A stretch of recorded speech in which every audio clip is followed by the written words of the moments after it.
A very good day to all of you out there. This is admav here with another episode of admav's Corner. You may have noticed that the tone of my voice has a certain solemnness to it, and that's for a very good reason. This past week has been it's been okay in some ways, but at the same time it's been challenging, I guess you would say. The topic of mortality and death has been on my mind recently, and that's due to a lot of the recent happenings around the local community and on a more like global stage, I guess you would say. Sorry, I'm just trying to gather myself here and my thoughts.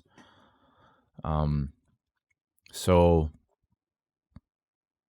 not too long ago, just this past week, a very respected and beloved journalist, sports journalist, specifically for the NBA basketball, Jonathan Jarks, passed away due to cancer. He passed away with his family at his side. From what I read, he passed away peacefully. I didn't read too many of his works, but I did read his wife's obituary his obituary that his wife wrote. And it was very impactful, and it made me very emotional. I teared up. Just seeing the sheer love that his wife had for him and his entire family had for him, and they also had pictures of his last day and final moments together with his family, along with that post of the obituary on a memorial website.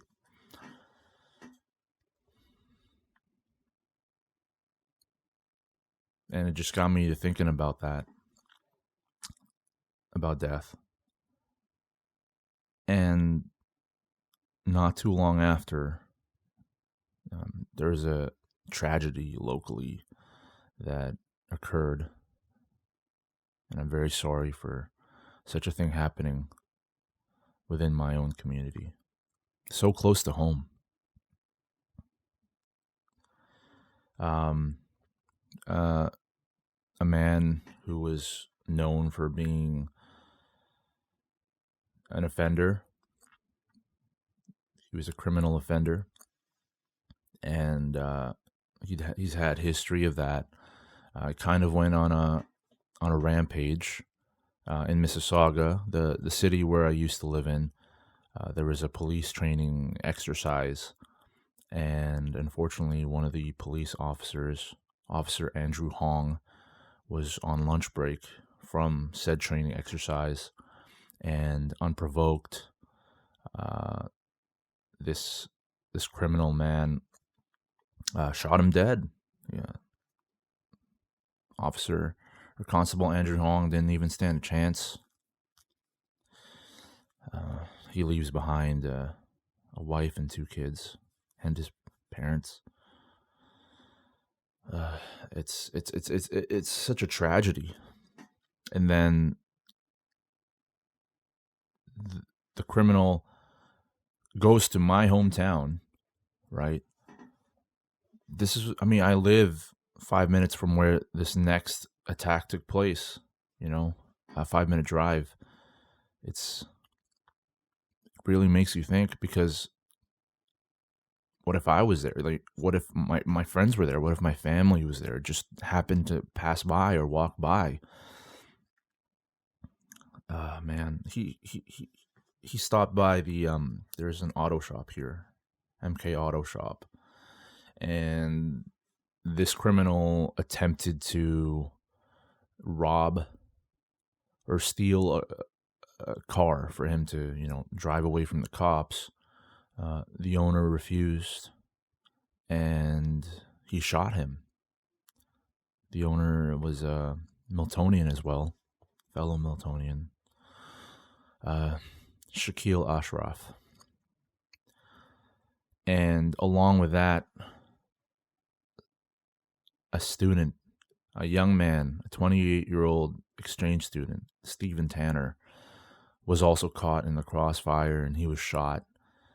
And he is currently, unfortunately, on life support and not expected to survive. I hope somehow, some way that he still pulls through, because another life being lost to this senseless act of violence is, we don't need another one. We never needed any of this. It was so senseless. And yeah, that further contributed to my rumination of death this week. It made me kind of think about your time, when it's time to go. You never know. It's always, maybe not always, but many of the times it is very sad, and it is very difficult to process and to deal with. And these are people that, we're not even necessarily a part of my life directly, but they're part of the greater community that I live in. And in this case, with the people in Milton being attacked and one of them being killed, it really hits close to home. And it's just, on the one hand, Jonathan Sharks, he passed away peacefully, and then in this other, on the other hand, on what happened with the criminal and the shootings, it was lives were taken violently because of another human being who had no consideration or no care for life or the actions that he enacted on. I'm stumbling on my words just because it's such a somber tone right now, because of all this death, all this loss of life. I mean, if I'm being honest with you guys, I'm kind of drawing a blank. I don't really have much to say. I've just been reflecting on how precious life is, and how short life is, and how conflicting it is sometimes, because I still sometimes do experience bouts of depression where life doesn't feel like that great or that important or meaningful, although I know what the truth is and I understand it, and so I'm able to make it through those times, through those periods of depression. So I'm all right in that regard. But yeah, it just really highlights the fact that you don't know when your time is up. You don't know when your number is being called, and it can just happen anytime. Life is so short. I'm turning 33 in just over a week.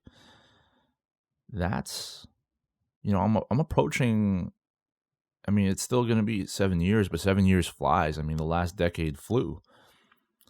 I'm 7 years away from being like halfway through 80, which is kind of like a general expected life expectancy, And I'm just thinking about, I'm not thinking about regrets or anything like that, but I'm just thinking about what I can do now, how I can affect others' lives positively now, and try to be a net positive on this world, on people, because I know I'm not perfect. I make mistakes as well, and there are things that I do sometimes that I wish that I could do better, but that's being human, and you learn from those things. You learn through experience. But I want to do my best to live life, to appreciate it, to enjoy it, because life is not Life should not be taken for granted. It is not just some frivolous thing that you should throw away. It's this finite thing. There's a certain amount of life that you get to live. When you're born, you know that someday that there's an end to that. And then that journey in between is what you need to get through and honestly enjoy, revel in, experience the full range of human emotion, do things you've never done before, experience life, appreciate those that love you, make sure that the people that love you know that you love them. I mean, for sure, after that event, I hit up my most important people and told them that I love them. Because you never know. Tomorrow is not guaranteed. Waking up the next day is never guaranteed. Going about your day, there's no guarantee that you come home. That's the truth of it. That's the short and long of it, to be honest. It's just, that's the reality. But we can't live our lives being afraid of the potential that we may perish at any given moment. No, we live because of that. We live despite that. Because if life is going to end at some point, and while alive you experience these amazing things, human innovation, human connection, human emotion, it doesn't matter how small or how trivial that feels in comparison to the universe. In those moments, nothing else feels more meaningful, nothing else feels better. And there's absolutely nothing wrong with appreciating those moments and living in those moments and feeling like those moments matter, because they do. And so whatever life we have, however many days we have left, whenever we can, we need to make the most of it. Whatever I can do, I need to make the most of it. And most importantly, I need to appreciate it and never take it for granted. And make sure that the people that I have